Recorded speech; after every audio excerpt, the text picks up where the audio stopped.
ইরানের ক্ষমতা ধ্বংস করার সিদ্ধান্তে যুক্তরাষ্ট্রের সঙ্গে আগেই সহমত ছিল সৌদি আরব, কিন্তু ইরান যখন শক্ত জবাব দিল তখন সৌদি যুবরাজ যুদ্ধবিরতির আহ্বান জানান।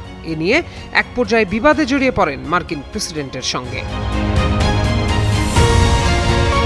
যুদ্ধের এক পর্যায়ে ইরান হরমুজ প্রণালী বন্ধ করে দেওয়ার পর ট্রাম্প ও তার সামরিক কমান্ডাররা প্রণালী দিয়ে জাহাজ নিরাপদে পার হওয়ার ক্ষেত্রে বাধার সৃষ্টি হলে শক্ত অভিযানের ঘোষণা দেন। কিন্তু ইরানের হামলার পর সৌদি আরব সাফ জানিয়ে দেয় যে মার্কিন বাহিনী এই অভিযানের জন্য দেশটির আকাশসীমা ব্যবহার করতে পারবে না।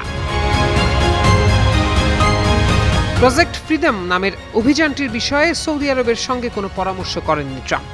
ঘটনাটি কেন্দ্র করে ওয়াশিংটন এবং সৌদি আরবের নেতা যুবরাজ মোহাম্মদ বিন সালমানের মধ্যে একের পর এক চরম উত্তেজনাপূর্ণ ও জরুরি ফোনালাপ হয়। যুদ্ধের এক পর্যায়ে সৌদি আরব সংযুক্ত আরব আমিরাতের সঙ্গে মিলে ইরানের বিরুদ্ধে গোপন প্রতিশোধমূলক হামলা চালিয়েছিল। তবে বর্তমান ও সাবেক মার্কিন কর্মকর্তারা জানিয়েছেন, পরিস্থিতি আরও উত্তপ্ত করার বিষয়ে আরব আমিরাতের নেতার মতো সৌদি যুবরাজ ততটা উৎসাহী ছিলেন না।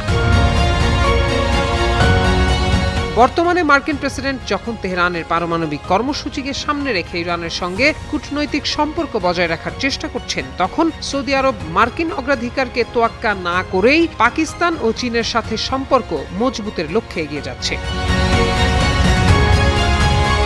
যুদ্ধকালীন প্রেসিডেন্ট ট্রাম্পের ঘন ঘন সিদ্ধান্ত পরিবর্তনের কারণে সৌদিরা এখন সংশয়ে ভুগছেন। তারা প্রশ্ন তুলেছেন যে ভবিষ্যতে কোনো সংঘাত তৈরি হলে মার্কিনরা আদৌ তাদের কোনো সুরক্ষা দেবেন কিনা। গত মার্চে মিয়ামিতে সৌদি আরবের আয়োজিত একটি বিনিয়োগ ফোরামে মার্কিন প্রেসিডেন্ট বিদ্রূপাত্মক ভাষায় বলেছিলেন যে সৌদি যুবরাজ কখনো ভাবেননি যে তাকে এভাবে ট্রাম্পের পায়ে তেল দিতে হবে। দুই দেশের সম্পর্কে টানাপোড়েন আরও স্পষ্ট হয়েছে সম্প্রতি মার্কো রুবিওর মধ্যপ্রাচ্য সফরের মধ্য দিয়ে। গত সপ্তাহে তিনি সংযুক্ত আরব আমিরাতে বৈঠক করলেও সৌদি সফর পুরোপুরি এড়িয়ে যান। তবে প্রকাশ্যে সৌদিরা ইরানের সঙ্গে ট্রাম্পের সই করা সমঝোতা স্মারকের প্রশংসাই করেছেন, যা মূলত এ যুদ্ধবিরতির ভিত্তি তৈরি করেছে। প্রত্যয় দাস, যুগান্তর নিউজ।